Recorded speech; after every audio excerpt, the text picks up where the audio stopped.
এই অত্যাচার বন্ধ করেন। মানুষ অনেক গরিব, এখানে লোকজন খুব গরিব আছে, বড় লোকদের গলা কাটান, সমস্যা নাই। গরিব রোগীদেরকে 14-15টা টেস্ট দেওয়ার প্রক্রিয়া বন্ধ করান।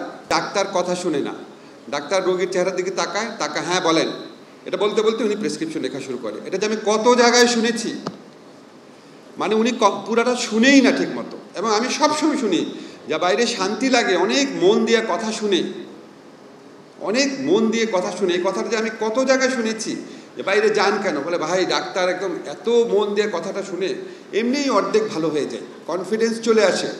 আর আমাদের এখানে ডাক্তার যাওয়ার সাথে সাথে হ্যাঁ বলেন, মেজাজ খারাপ করে বলে লিখতে থাকে প্রেসক্রিপশন। এটা হয়, আপনারা এটা সিরিয়াসলি দেখবেন। সেকেন্ড হচ্ছে অনর্থক টেস্ট দেয়, যাওয়ার সাথে সাথে অনেকগুলো টেস্ট দেয়। আমার বাসায় যে গরিব ছেলেটা আমার হেল্পিং হ্যান্ড হিসেবে কাজ করে, এখানে ঢাকার একটা হসপিটাল গেছে, তার 14টা টেস্ট দিয়েছে।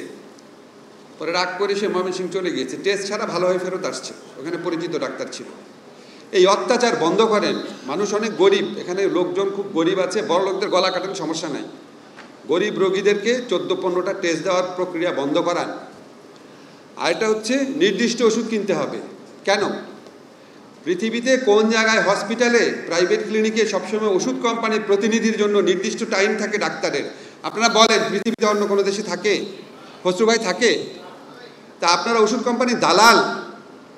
ডাক্তাররা এই দেশে বড় বড় হসপিটাল ডাক্তাররা কি ওষুধ কোম্পানির মধ্যস্বত্বভোগী?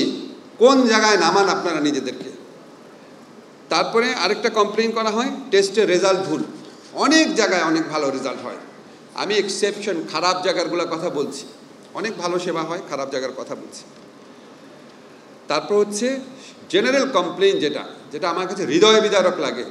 নার্সদের আচরণ খারাপ, নার্সদের মন খারাপ থাকে, হসপিটালে কর্মচারীদের সবার মন খারাপ থাকে, তারা ক্ষিপ্ত হয়ে থাকে, ভালো সেবা দিতে চায় না। কেন চায় না? খসরু ভাই আজকে বলেছেন নার্সের বেতন 12,000 টাকা। আপনারা কম টাকা প্রফিট করেন। আপনারা যারা অনেকে হসপিটালে মালিক আছেন, আমি ব্যক্তিগতভাবে চিনি, আপনাদের কোটি টাকার বাগান বাড়ি থাকতে পারে, আপনারা নার্সকে একটু ভালো বেতন দিতে পারেন না?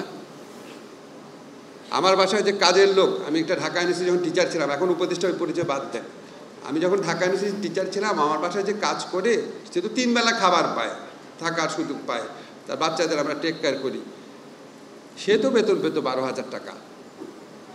আর একটা প্রশিক্ষিত নার্স 12,000 টাকা বেতন পাবে? তখন সে মন ভালো করে সেবা দিবে? সে তো ত্যক্ত বিরক্ত হয়ে থাকবে। এই যে খসরু ভাই বলে গেল যে আপনারা প্রফিট করেন কিন্তু ন্যায্যভাবে করেন। আজকে আপনার ভারত, ব্যাংকক এইসব জায়গায় মানুষ যেতে চায় না, আপনাদের দেওয়ার ক্যাপেবিলিটি আছে। আপনারা এটা করোনাকালে প্রমাণ করেছেন। বাংলাদেশের স্বাস্থ্যসেবা যদি দিতে চায়, কতগুলো ডাক্তার পর্যন্ত মারা গেছেন, নিজের জীবন উৎসর্গ করে সেবা দিয়েছেন। আমি সবসময় বলি, বাংলাদেশের ব্যবসায়ীদের সমস্যাটা কি? তারা খরচ করবে, আর একটুখানি বেশি খরচ করলেই হয়ে যায়। যারা স্বাস্থ্যকর্মী আছে, দারোয়ান আছে, লিফটম্যান আছে, যেই সহায়ক কর্মীরা আছে, তাদের যদি আপনি একটুখানি বেতন বাড়ান, কত টাকা যায় আপনার প্রফিট থেকে? 10 কোটি টাকা হয়তো কম প্রফিট হয়। যদি 100 কোটি টাকা প্রফিট করেন, হয়তো 10% কম প্রফিট হয়। এই 10% কম প্রফিটের বিনিময়ে সে যে সেবাটা দিবে মানুষকে, ওইটা সে কাভার করে দিবে। আর যদি কাভার নাও করে, আল্লাহর কাছে তো এটা পাবেন, আল্লাহর কাছে তো এটা রিওয়ার্ড পাবেন।